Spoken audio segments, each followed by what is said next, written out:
আসলে কুসঙ্গে পড়লে ভালো মানুষ নষ্ট হয়। এই যে হুম, ধরেন ইসরায়েলের জন্য আমেরিকার কিন্তু চরম মূল্য দিতে হবে। আজকে যে আপনার আমেরিকা যে একটা বিরাট শক্তিমত্তার ইমেজ নিয়ে সারা পৃথিবীতে আবির্ভূত ছিল, সেটা কিন্তু খর্ব হয়েছে নিঃসন্দেহে। হুম, কেউ এই যুদ্ধের আগে কল্পনাও করে নাই যে ইরানের মতো একটি রাষ্ট্র একা আপনার হুম, 40 দিনের মতো যুদ্ধ করবে আমেরিকার সঙ্গে, এবং এই 40 দিনের যুদ্ধে ইরানের তেমন কিছুই শক্তির তেমন কিছুই ঘাটতি ঘটবে না।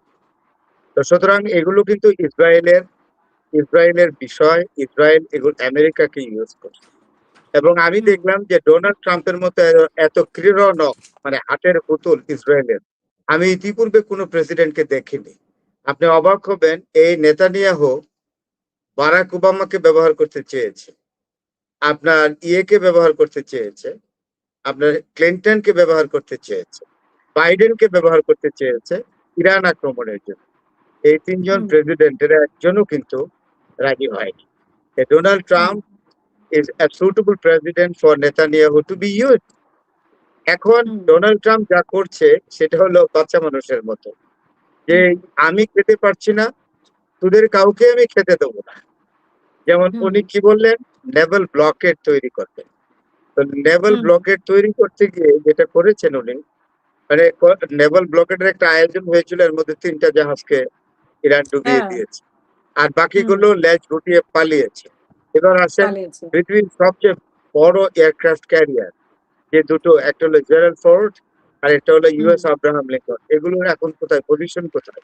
এগুলো তো ইরানের স্মল বুট, যেগুলোকে বলি আমরা এই যে স্পিড বোট। এই স্পিড হুম, বোট দিয়ে চতুর্দিকে এইগুলোকে এমন ইরিটেশন তৈরি করেছে ইরান, এগুলো তো হুম, ওইখানে থাকতেই পারে নাই। আপনার পার্সিয়ান গালফে থাকতেই পারে না, পিছিয়ে গেছে, আরব সাগরের অনেক দূরে চলে গেছে। তো হুম, সুতরাং ডোনাল্ড ট্রাম্প রিয়েলিটি বুঝতে চাচ্ছেন। এখন ডোনাল্ড হুম, ট্রাম্প বলছেন নেভাল ব্লকেড তৈরি করবেন। নেভাল ব্লকেড অর্থাৎ নৌ ইয়া যুদ্ধের রণতরী অবরোধ। দিয়ে চারিদিকে হরমুজকে ঘেরাও করবে। ঘেরাও হুম, করে তারপরে এয়ার স্ট্রাইকিং শুরু করবে। অর্থাৎ হুম, এই নৌগুলো থেকে এরোপ্লেন মানে জেট ফাইটার্স এসে হরমুজের উপরে স্ট্রাইকিং করবে, বম্বিং করবে। বম্বিং হুম, করলে তখন ব্র্যাকেট হয়ে যাবে হরমুজ, এই অবসরে হরমুজ দখলে নেবে, কিন্তু সেটা তো পারলো না। এর মধ্যে হুম, চায়না ইরানকে অলরেডি একটা জিনিস দিয়ে দিয়েছে। ইরান বলছে ঘাবড়াও মাত, ভয় পেও না, হুম, হুম, আমার কাছে হুম, এমন যন্ত্র আছে, আমি পাঠাচ্ছি হুম, এবং তোমাদের বিমানগুলোকে ওইখানে ফেলে দিতে পারবা।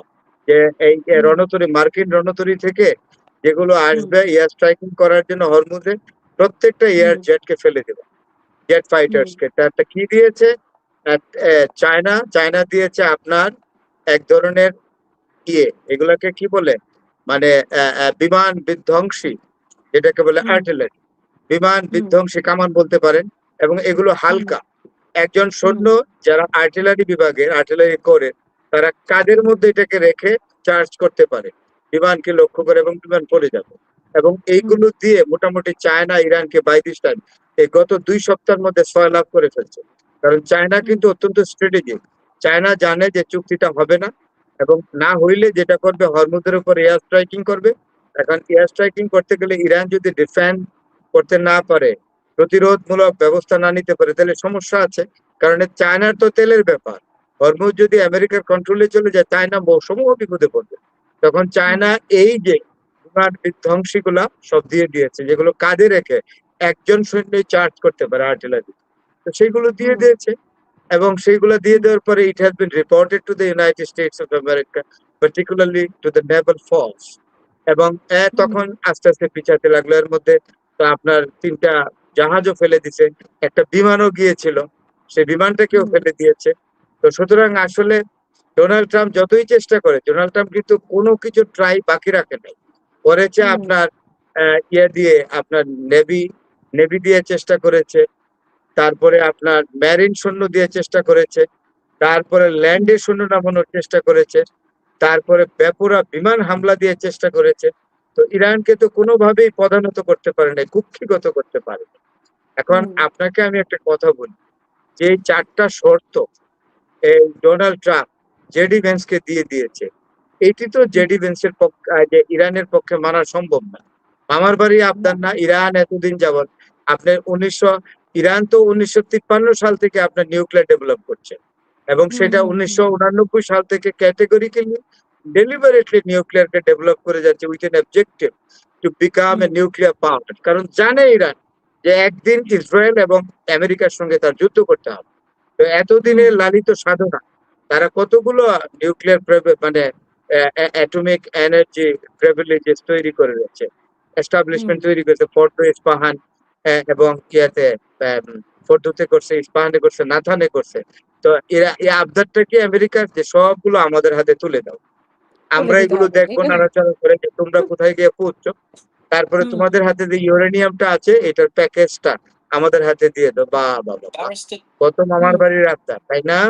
তো ইরান তো বলেছে সেটাই তো। হুম, অ্যাবসার্ড। আর এটা তো হরমুজের করবে না কন্ট্রোল জানে। আমরা, হুম হ্যাঁ, হরমুজে কোনো টোল বসাইতে পারবে না। হরমুজের হুম নিয়ন্ত্রণের জন্য আমাদের নিয়ন্ত্রণে আমাদেরকেও ভাগ দাও। ওরে বাবা, হুম হরমুজ হলো তাদের তাল্লুক। হরমুজ হলো ইরানের জমিদারি। আমার হুম জমিদারিতে কি আমি আপনাকে দিব আসতে কেন? এটা তো আমার হুম জমিদারি। তো সুতরাং সবকিছু আমেরিকা যে আবদার গুলো করছে, এই 4টা আবদার সবগুলো ইললিগাল, ইললজিক্যাল এবং not exactly in the spirit of আর্গুমেন্টেশন। তো সবচেয়ে হুম হুম আর্গুমেন্ট করা যায় না, এগুলো নিয়ে কোনো দেশ মানবে না। এগুলো যদি ইরান মানে, ইরানের সভারেন্টি থাকে না। আর ইরানের হুম এতদিনের সাধনা একটা পাওয়ার হওয়ার জন্য, পাওয়ার হুম গ্লোবালি একটা পাওয়ার হওয়ার জন্য সারা বিশ্বে, সেই স্বপ্নকে ইরান ধূলিসাৎ করে দেবে এগুলো মেনে। তো সুতরাং পিস ডিলটা, যেটা পিস ডিল বা সিজ ফায়ার ডিলটা, এটা কি হয়েছে আপনার স্পয়েল হয়ে গেছে। কিন্তু জেডি ভ্যান্স আগে থেকে কিন্তু যুদ্ধবিরোধী।